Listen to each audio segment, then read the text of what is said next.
As a data center, I love talking networking. So when Nokia dropped by the other day, we had a great conversation. Nokia? What? Yes, Nokia's in data centers. They have the entire networking portfolio. Anyway, I said... The Nokia? Yes, the Nokia. They connect inside, they interconnect outside. So I said, can you help me be really AI ready? And they just smiled. You see... Really? Really. Get your data center AI ready. Someday is here with Nokia. Really.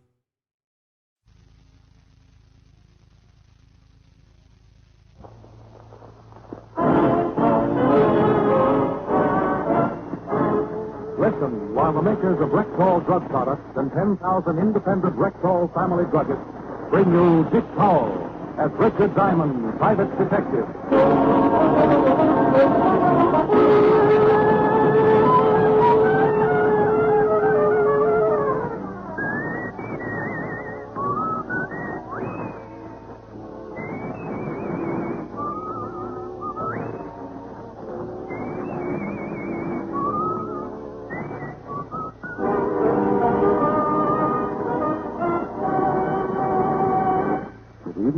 This is your Rexall family druggist.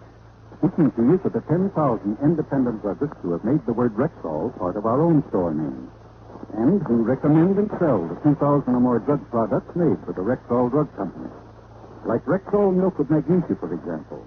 Here's a milk of magnesia, so pure, so mild, so creamy smooth, and free from earthy grittiness, even children taste the difference.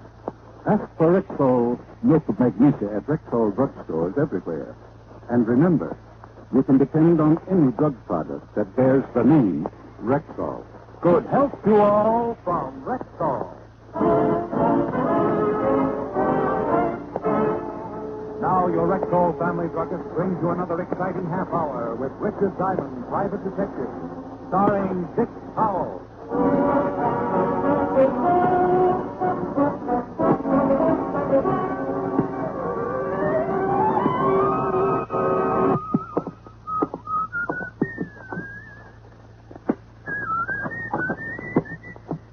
Well, hello. Mr. Diamond? Well, depends on who you are and how you got in my office.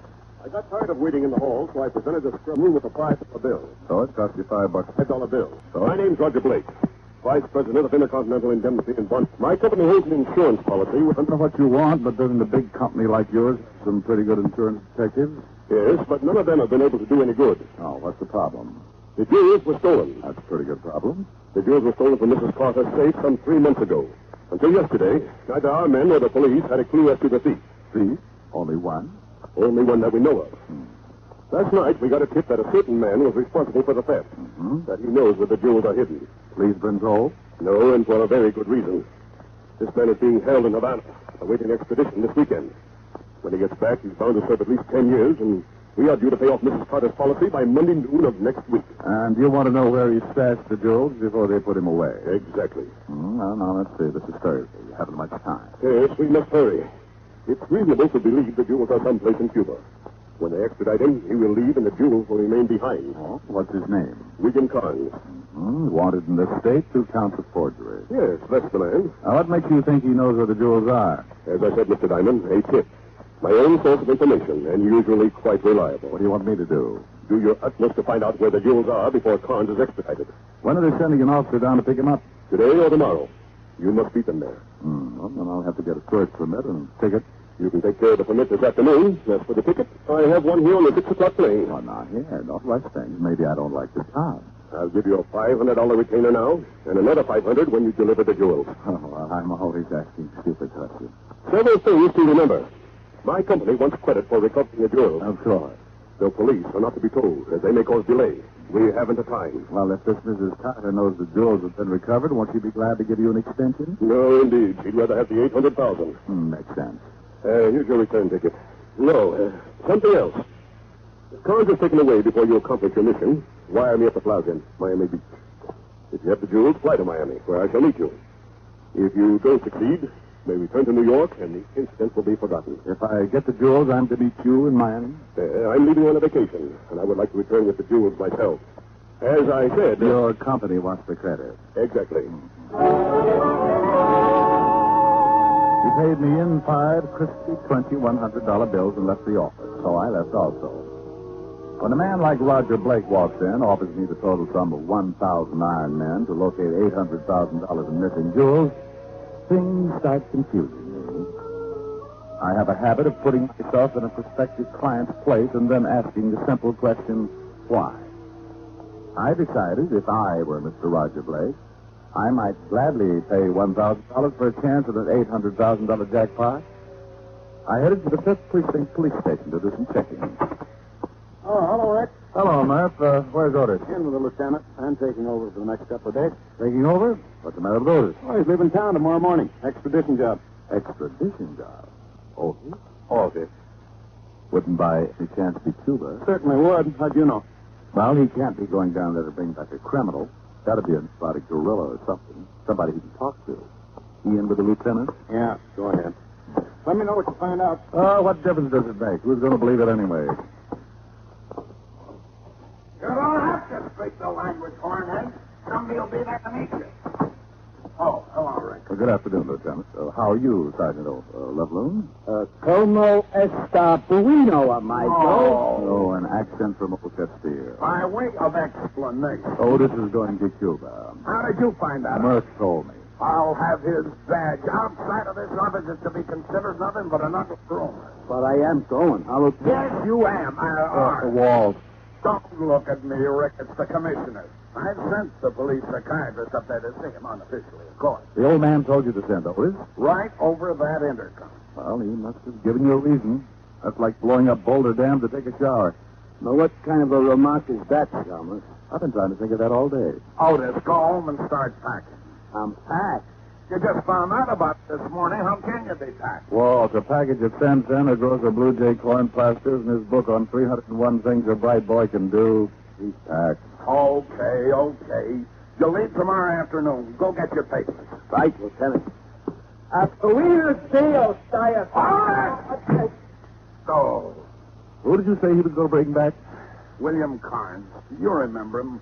We got a tip he was hiding out in Cuba, and we had the authorities down there pick him up. They holding him in the jail in Havana? Yeah. Do me a favor, will you? Well, if I can. Check on a guy named Roger Blake, supposed to be a vice president of a firm called Intercontinental in Bombay. Anything special? Full background, anything you can find out. I need it today. I'm sort of taking a little vacation myself, starting this evening. Yeah? Why don't you go along with Otis? Cuba's nice this time of year. You can help him keep his brains in one lump. Cuba sounds great, but you know me, Walt. Where would I get enough money to take a trip like that?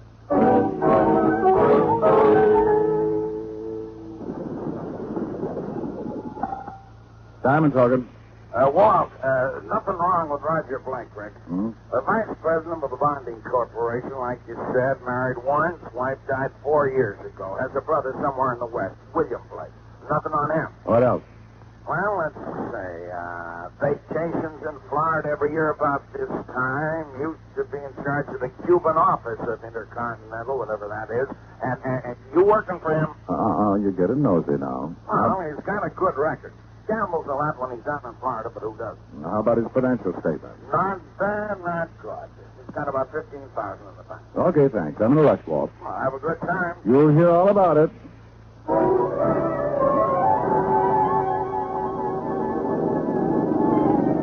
I grabbed my plane okay, and 6 hours later we dropped down for a landing at the Havana airport. I checked in at customs, and being able to habla enough Espanol, I got a tip-hungry cabbie to take me to one of the better hotels, $3 a night. I got a good night's sleep, and bright and early the next morning went over to the local Bastille. After not too much effort, I was able to visit William Carnes in his jail cell. Someone to see you, Senor Carnes. Well, I'm just making a new pot of tea. You can call when you are finished, senor. Hello, Carnes. You the cop come down to take me back? No. I understand he won't be here until late this afternoon. Well, who are you? Seems to be no privacy even in jail. Name's Diamond. I'm a novelist. Oh, yeah? Yeah, I was in Havana, and I heard you were going to be extradited. I thought you might have an interesting story. I'll bet you did. I understand you're wanted for 2 counts of forgery. Oh, you do, huh? No story? No story. Okay, pronto, move, or I stick you again. I move, Hey, what's going on out there? I don't know. This is your current cell. Bueno, amigo. Bueno. This is his cell. What do you want? What's the idea of the knife? I want you out of this lousy jail, senor. The idea of the knife is to slit this pig's throat if you do not open your cell. You will open it now? See, I open it. He held the knife to the jailer's throat while the door was open. He was dressed in what used to be a white Panama suit. He stood about 5 feet 4, weighing in around 200. On his feet, he wore sandals that looked like he'd stayed up nights drilling holes in them.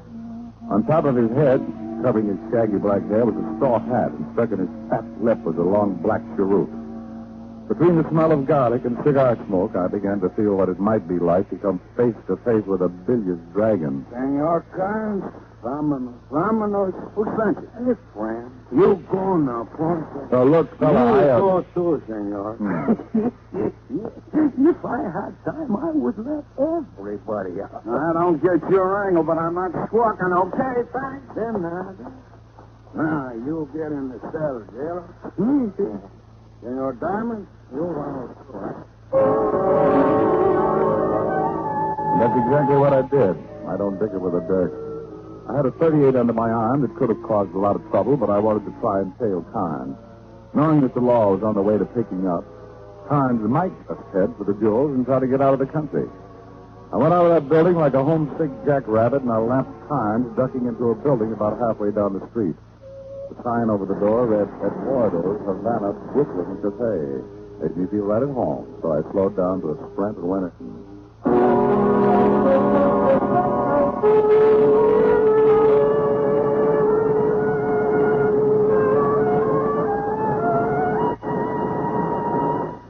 You're listening to Richard Diamond, Private Detective, brought to you by the makers of Rexall Drug Products and your Rexall family drug. And here he is. Whenever warm weather rolls around, people start talking about air conditioning, and I start talking about the air-conditioned aspirin tablet. You mean Rexall aspirin? Exactly, ma'am. Well, why do you say it's an air-conditioned aspirin tablet? Well, it's the extremely low moisture content of Rexall aspirin that makes it break up so quickly. And in order to keep it that way, Rexall aspirin is compounded in specially sealed air-conditioned rooms where the humidity and temperature are kept at ideal levels. That's one reason why Rexall aspirin, when swallowed with water, disintegrates even before it reaches your stomach. Well, that's good enough for me. And it's good enough for 10,000 independent family druggists, too.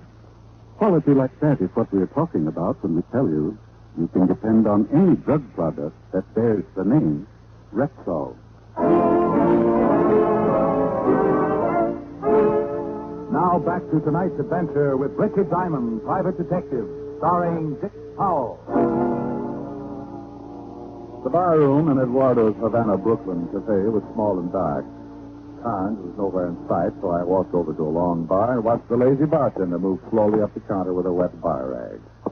Something for you, Mac? Yeah. You American? Yeah. So I got sold on siestas. Where did the guy go who came in here just before I did? I didn't see no one. Now, look. A guy by the name of Carnes just romped in here, and he didn't go back out the front door. Are you going to tell me where he went, or I'm going to fix it up so you take your siesta early? You know, friend, I got a bunch of bottles back here. Good. Line them up. I'll see if I can shoot the corks out. You win, Mac. Carnes went up to see Maria. She thinks in the evening. Door at the top of the stairs. I took off up the stairs like the V1 and didn't remember to knock at Maria's door. I went in, and there, standing in the middle of the room, was the best reason I could think of for upholding the good neighbor policy. Her south of the border, plus her north of the border. Wow, what gorgeous geography. Yes? Yes. Where's Carnes? Don't you think it would have been more polite to knock? Now, baby, I'm in a hurry. Sometimes I get so wound up I forget my manners. Now, where's Carnes? I don't know who you are talking about. Where did he go? Who, senor? Honey, now listen. I just had trouble with a bartender. He said Carnes came up here to see you. Okay, now I got you. I still need Carnes. So shall I start convincing you two? How do you propose to convince me? Well, right now, time's important. $500 worth sitting. For 5 C's, I might even become a bully or start twisting arms. I'm not going to tell you where to find time. But as much as it hurts me, I'll have to twist your arm. You're not twisting very hard. Oh, well, my mind was on something else. My leg? No, it was about that 500 I was going to get for bringing in time. Yes. I really don't need it all. No? No. You like times a lot? He was the best one around. Oh. Was. Oh, I could get along on half of the 500. I could get along on a lot less. Will you come back? Where can I find time? You could leave the 250 now. Just to make sure you come back, of course. I could leave 100 just to make sure you give me the right address, of course.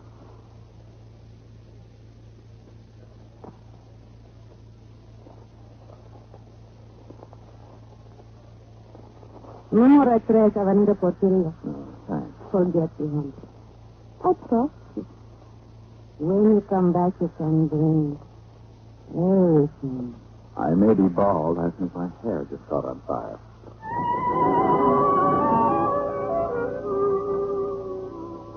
I left before the room filled up with smoke and went down to the bartender again. He told me where to find Avenida Porteria. The back entrance to the cafe opened on it. It was a dead-end street. A half block down, I found the narrow tree, a hired building all slumped down. I quietly tried the door. Finding it locked, I knocked so quietly, braced myself against the far wall, and took off like an erratic car driver. I had to make it full the first time I hit it. It did, and I sprawled in just in time to see Carnes dive for a dresser drawer. He stopped cold, and he saw the 38 in my hand. Okay, don't shoot. All right now, Happy Fingers. I won't unless you get too frisky. For a rider, you're carrying a funny tool. Yeah, and it writes in lead on all 6 cylinders. Where's the stuff? Now get with it. You know about... Yes, I know about the jewels. Come on, now give. Well, can't we make a deal? There's 800,000 in hand. See? Right here in the desk. You can get at least 500 grand at a cent. And 250 is yours. Oh, my itching palm. Why did you think that to happen to me? Do not worry about it, senor. What is it? As I say, senor, do not worry about the jewels now. I and my 45 will take all the responsibility. Hand me your pistola, senor. Now, are you doing it? I don't get it. First you bust me on the stern, then you come in here. Ah, you got it now? He springs me and I bird dog him to the jewels. Well, I did not know what you would lead me to, senor, but I am one happy man. It turned out to be this. Pick them up and put them in my hat, senor. Fat boy, you said a friend sent you to get Carnes out. No, not my friend. Friend of Senor Carnes. I think he had good reason for wanting him out of jail, so I followed. I am smart, right? I'd be rich now. This yours, senor. Oh, here you are. Exactly. I don't think you should come after me for a while. Looks pretty good, huh? Adios, senor, and once more, bro. Carnes and I both went for the gun in that dresser drawer like a maid for the gin bottle. It was bargain day in Klein's basement until Carnes decided to pick up a piece of the metal bedpost and start me on the fiesta habit.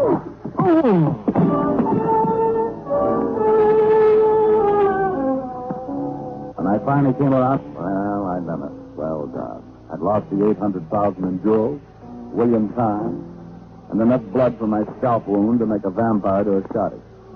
I stumbled out of the building and put in a call to the plaza in Miami. Before I could shake a maraca, Mr. Roger Blake was on the pipe. Yes? Mr. Blake, this is Diamond. Yes, Diamond. I was in touch with the party you sent me to see and took me to the item you wanted me to get hold of. Well? A big bundle of garlic speaking broken English and carrying a pistola is now in possession of the item. You mean you had, and you let someone take them away from you? Yes. But there's something bothering me. I want to know who gave you that tip. Maybe they tipped the Cuban wino who swiped the item from me. That way I can locate the guy and maybe still earn my other 500. Forget the whole thing, Diamond. What? Keep the original 500 and go on home. Just forget everything. You understand? Yeah. Goodbye, Mr. Blake. I really didn't understand much, except that a very bad smell was beginning to creep over from Denmark and land in Havana. I couldn't put my finger on it, but something was really wrong. I thought the thing out and then put in calls to all the ticket offices in Miami. I got the answer I wanted. United Airlines in Miami said a Mr. Roger Blake had booked passage and was due in Havana at 5 that evening. I was waiting at the airport when Mr. Roger Blake, as big as life, stepped down from the big transport, and I trailed him out of the cab stand. He climbed in a hack and took off with my cab right behind. Blake's cab reached the outskirts of town and stopped on a dirt street, fronted by adobe buildings. I had my cab pull up a safe distance behind and got out. Blake went up to one of the buildings and knocked on the door. Someone let him in, and I went around back to find a way to get in. I found it in the form of an open window. I could hear voices coming from the front of the place. I'm certainly glad to see you, Senor Blake. Can I get you some Bacardi or something? You can stay right there and tell me where they are, Juan Guglielmo. I slipped quietly in and started moving in their general direction. It was thick dark. So I made like a bat, shooting the walls and hoping I wouldn't bump into something. Through a crack in the door, I could spot 2 people, Mr. Roger Blake and short, fat, and dangerous himself. I want the jewels, Juan. So do I, Senor, and I do not give them unless you want to pay me for it. I've already paid you well. To get Senor parents out of jail. Okay, I did that. Well, I warn you. No, you do not warn me, Senor. I don't care of you. That's when I heard it. Some copycat who climbed in the same window I had was heading to the front of the house. While Juan and Blake continued to argue, I ducked into the shadows to the side of the door and waited. I didn't have to wait long to let snuck William Times, and in his hand was the .32 we'd wrestled over earlier. He poked the muzzle of the gun into the room and went in after it.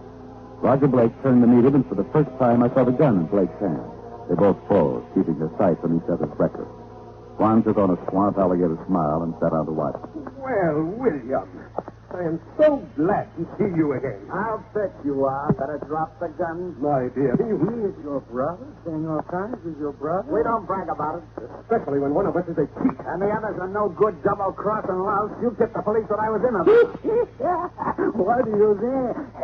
Hey, if your brothers, how come your name's Carnes and your name Blake? I changed mine a long time ago when I got into some trouble. I didn't want to ruin my beloved brother's reputation. Senor Blake got a good reputation. He hired me to get you out of jail so that diamond fella could follow you. He said nothing about the jewels, but I knew Senor Blake when he used to work in Havana. You could not trust him. Rat. I hired one to do a job. Property? Senor Carnes had the jewels. Half of them were supposed to be... Mother looked me up and asked me to steal. Oh, sure, I swiped them and forgot to split. So what? Well, you got it. Points for nothing. Little mistake. One who has the jewels, and I am not giving to anyone. Well, I might as well get in on this. All the out's been free. Carnes turned and tried his luck. I felt the bullet part my hair and hit the linoleum. Carnes was aiming again, but he forgot to figure 3 things. His brother's nasty disposition, and the gun his brother was aiming at him. Carnes took the slug right around the belt line, and he went down like a punctured zeppelin. He must have cut his spine in 2 because he folded up the keep. Then Blake decided to add me and play for a pair. And just as he started to squeeze the trigger, I saw Juan reach back to his collar. His arm hissed down in the blurred half-arc. And before Blake could nail me, he was trying to squirm away from the 10-inch knife that made a gory chasm between his shoulder blades. I grabbed his gun quickly and covered Juan. They did not love each other, these two. I threw pretty good, eh? Yeah. Thanks, Juan. I suppose you're going to want the jewels, too, aren't you? That's right. Would you consider what you call the partnership? Afraid not. And the jewels? Turning him over to the constabulary. Oh, senor. That's the truth. Okay. And me? Well, you killed man. Well, I say you're alive. I'm not the police, so I can't arrest you. And I would think a long time before I'd shoot a man who saved my life. Oh, you would? But I warn you, don't try to make a break for it. Oh, I think I got to. I do not want to stay in jail. The jewels are in my heart. I leave them in the middle of the floor. Adios, amigo. Come back, Juan. Stop her, I'll shoot. Miss. Well, Maria will understand.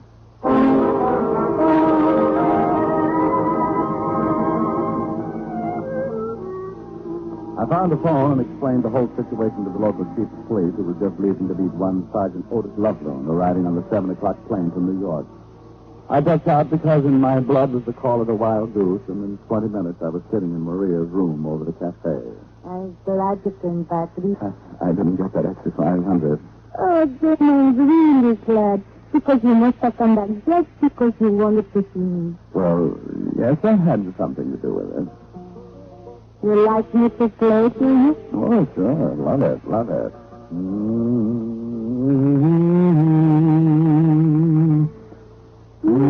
Oh, love it, love it. Bésame mucho. Each time I cling to your kiss, I hear music divine. Bésame mucho. Hold me, my darling, and say that you'll always be mine. This joy is something new, my arms enfolding you. Never knew this thrill before. Whoever thought I'd be holding you close to me, whispering it's you I adore. Dearest one, if you should leave me, each little dream would take wing and my life would be through. Bésame mucho. Love me forever and make all my dreams come true.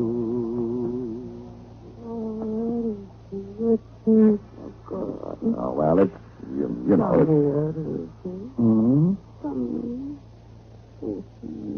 Oh, the reason for the ears twitching is quite interesting. It seems that when I was very young, There's not too much light in here. You see, I have a terrible fear of light. Masdophobia, they call it. Well, I... Oh, no. Come on, Simon, you better up. Oh, no. Otis. Who is it? I know you're in there. Let's track you down. Goodbye, dear. Call him, will you? His name's Loveloon. You better up, Simon. Will I see you again? Not if you don't stall him. Goodbye. Goodbye.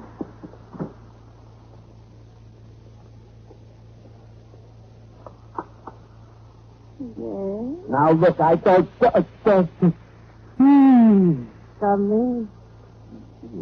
Well, I don't... Come in.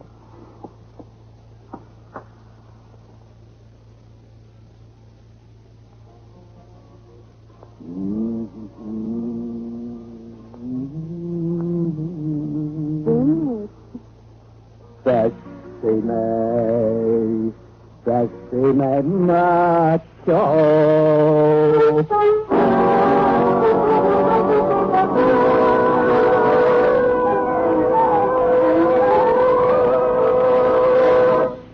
Dick Powell will be back in a moment. But now, once more, here's your Rexall family druggist. In a recent nationwide survey, American mothers agreed that every family medicine cabinet should contain a reliable, all-round mouthwash, gargle, and breath deodorant. And millions of homemakers choose Rexall MI31 to fill that need. Full-strength MI31 kills contacted germs in a few seconds, yet will not harm delicate membranes of the mouth and throat. Ask for Rexall MI31 at Rexall drugstores everywhere. And remember, you can depend on any drug product that bears the name Rexall.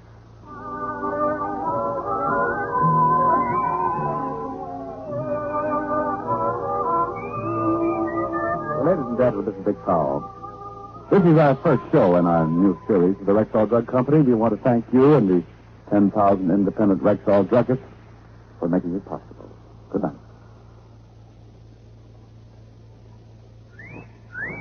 Hiya, beautiful. Get lost, Bristlepuss. You need a shave. But I have shaved. What else do you want me to do? Silly boy, she wants you to go Stag. Go stag?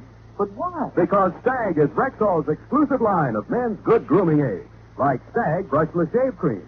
No fuss, no massage, just smooth it on and presto, you get a clean, close shave. Your face stays smooth and whiskerless all day long. I'll do it.